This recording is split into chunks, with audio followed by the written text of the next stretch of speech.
ರೈಲುಗಳ ಮೂಲಕ ಬೆಂಗಳೂರಿನಿಂದ ಸಾಕಷ್ಟು ಮಂದಿ ಪುತ್ತೂರು ಮತ್ತು ಅಕ್ಕಪಕ್ಕದ ತಾಲೂಕುಗಳಿಗೆ ಬಂದಿದ್ದು ವಿಮಾನಗಳ ಮೂಲಕವೂ ಆಗಮಿಸಲಿದ್ದಾರೆ. ಇಂಥವರೆಲ್ಲ ಸ್ವಇಚ್ಛೆಯಿಂದ ತಮ್ಮ ಮನೆಗಳಲ್ಲಿ 14 ದಿನಗಳ ಕಾಲ ಕಡ್ಡಾಯ ಕ್ವಾರಂಟೈನ್ ನಿಯಮ ಪಾಲಿಸಬೇಕು ಎಂದು ಶಾಸಕ ಸಂಜೀವ ಮಠಂದೂರು ಸೂಚಿಸಿದ್ದಾರೆ.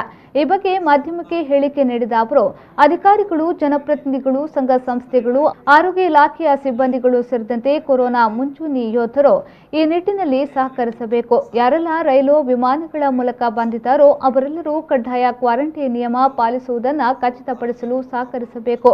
ವೈಯಕ್ತಿಕವಾಗಿ ಇಂಥವರೆಲ್ಲ ಸ್ವ ಇಚ್ಛೆಯಿಂದ ಕ್ವಾರಂಟೈನ್ಗೆ ಒಳಪಡುವ ಮೂಲಕ ತಮ್ಮ ಆರೋಗ್ಯ ಮತ್ತು ಸಮಾಜದ ಆರೋಗ್ಯ ರಕ್ಷಣೆಗಾಗಿ ತಮ್ಮ ಕೊಡುಗೆ ನೀಡಬೇಕೆಂದು ಅವರು ಮನವಿಯನ್ನ ಮಾಡಿದರು. ಪುತ್ತೂರು ಸರ್ಕಾರಿ ಆಸ್ಪತ್ರೆಯಲ್ಲಿ ಕೋವಿಡ್ ಚಿಕಿತ್ಸೆಗೆ ವ್ಯವಸ್ಥೆ ಇದೆ. ವೆಂಟಿಲೇಟರ್, ಆಕ್ಸಿಜನ್ ವ್ಯವಸ್ಥೆಯೂ ಇದೆ. ಅಗತ್ಯ ಬಿದ್ದರೆ ಖಾಸಗಿ ಆಸ್ಪತ್ರೆಗಳನ್ನು ಬಳಸುವ ನಿಟ್ಟಿನಲ್ಲಿ ಖಾಸಗಿ ಆಸ್ಪತ್ರೆಗಳ ಆಡಳಿತ ಮಂಡಳಿಗಳು ಒಪ್ಪಿವೆ. ಕೊರೋನಾ ಕರ್ಫ್ಯೂ ನಿಯಮವನ್ನು ಜಾರಿಗೆ ತರುವಲ್ಲಿ ಪೊಲೀಸರು ಶ್ರಮಿಸುತ್ತಿದ್ದಾರೆ.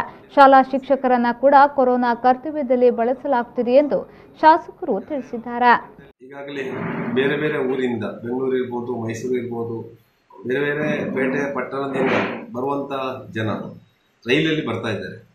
ಆ ಬಂದಂಥ ವ್ಯಕ್ತಿಗಳು ಕನಿಷ್ಠ 14 ದಿನ ತಮ್ಮ ಮನೆಯ ಒಂದು ಕೊಠಡಿಯಲ್ಲಿ ತಾವು ಸಪರೇಟಾಗಿ ನಿಂತು ಅಲ್ಲಿ ಕ್ವಾರಂಟೈನಲ್ಲಿ ಇದ್ದು ತನ್ನ ಮನೆಯವರಿಗೂ ಮತ್ತು ಸಾರ್ವಜನಿಕರಿಗೂ ಯಾವುದೇ ಸಂಪರ್ಕವನ್ನು ಇಟ್ಟುಕೊಳ್ಳದೆ ತಾವು ಆ ಒಂದು ಆರೋಗ್ಯವನ್ನು ಕಾಪಾಡುವ ದೃಷ್ಟಿಯಿಂದ ಕ್ವಾರಂಟೈನ್ ಇರಬೇಕು ಎನ್ನುವುದನ್ನು ನಾನು ಅವರಲ್ಲಿ ವಿನಂತಿಯನ್ನು ಮಾಡ್ತಾ ಇದ್ದೇನೆ.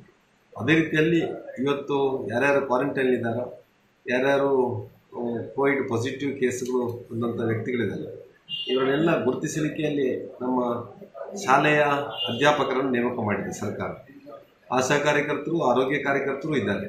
ಅದರ ಜೊತೆಯಲ್ಲಿ ಜನಪ್ರತಿನಿಧಿಗಳು ಮುತುವರ್ಜಿ ವಹಿಸಿ ಅಲ್ಲಿಯ ಪಂಚಾಯತ್ ಸದಸ್ಯರಿರ್ಬೋದು, ನಗರದಲ್ಲಿ ವಾರ್ಡಿನ ಸದಸ್ಯರಿರ್ಬೋದು, ಇವರು ಆ ತಮ್ಮ ತಮ್ಮ ವಾರ್ಡುಗಳಲ್ಲಿ ಯಾರ್ಯಾರು ಕ್ವಾರಂಟೈನ್ಲಿದ್ದಾರೋ, ಯಾರ್ಯಾರು ವಿದೇಶದಿಂದ ಇಲ್ಲದಿದ್ದರೆ ಬೇರೆ ರಾಜ್ಯದಿಂದ, ಬೇರೆ ಜಿಲ್ಲೆಯಿಂದ ಬಂದಾರೋ ಅವರನ್ನು ಗುರುತಿಸಿ ಅವರನ್ನು ಕ್ವಾರಂಟೈನ್ಲಿ ಇರುವ ಹಾಗೆ ತಾವು ಕೂಡ ಅವರ ಮನವೊಲಿಸುವಂಥ ಕೆಲಸವನ್ನು ಮಾಡಬೇಕು.